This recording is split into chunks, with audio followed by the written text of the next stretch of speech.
பட்டினத்தார் எல்லாவற்றையும் துறந்த துறவி, கோடிக்கணக்கான சொத்தை தூக்கி எறிஞ்சிட்டு துறவு கோலம் பூணும் போது, உனக்கு ஈமக்கிரியை செய்யாம நான் சாக மாட்டேமா, உனக்கு கண்டிப்பா ஈமக்கிரியை செய்யாம அந்த ஊரை விட்டு போக மாட்டேன், பூம்புகார விட்டுங்கிற. தாயினுடைய பாசம் எல்லாருக்கும் அப்படித்தான். எது நெகிழ்வானதோ அதுவே மகிழ்வானது. தன் தாய் இறந்த செய்தியை கேட்டு சுடுகாட்டிற்கு ஓடி வந்த முற்றும் துறந்த துறவி பட்டினத்தார் தாயினுடைய உடலை பச்சை வாழை மட்டையிலே வைத்து எரித்து உருகி உருகி 10 பாடல்களை பாடினார். இதை நீங்க கேட்டீங்கன்னா, தன்னுடைய தாயை வயதான காலத்திலே முதியோர் இல்லத்திலே எவனும் சேர்க்க மாட்டான். குறிப்பாக நீங்கள் முதியோர் இல்லங்களை மூடிவிடலாம். ஏன் அப்படி சொல்றேன் தெரியுமா?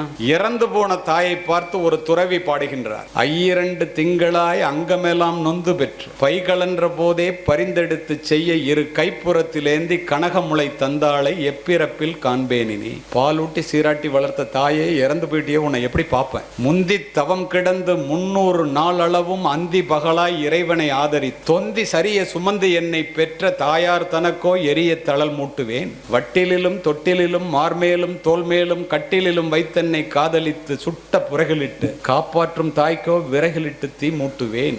அரிசியோ நான் இடுவேன் ஆத்தாள் தனக்கு வரிசையிட்டு பார்த்து மகிழாமல். அம்மா கொஞ்சறாங்களாம் புள்ளைய. ருசியுள்ள தேனே அமிர்தமே செல்வ திரவிய பூ மானே என்று அழைத்த தாய்க்கு தாய் தலைமேல் கொள்ளிதனை வைப்பேனோ கூசாமல். முன்னை இட்டத்தி முப்புறத்திலே பின்னை இட்டத்தி தென்னிலங்கையில் அன்னை இட்டத்தி அடிவயிற்றிலே யானும் இட்டத்தி மூழ்க மூழ்கவேன்னு ஒரு துறவி இறந்து போன தாயை பார்த்து கதறினார் என்றால், உயிரோடு இருக்கின்ற தாயை நீங்கள் எப்படி பார்த்து கொள்ள வேண்டும்?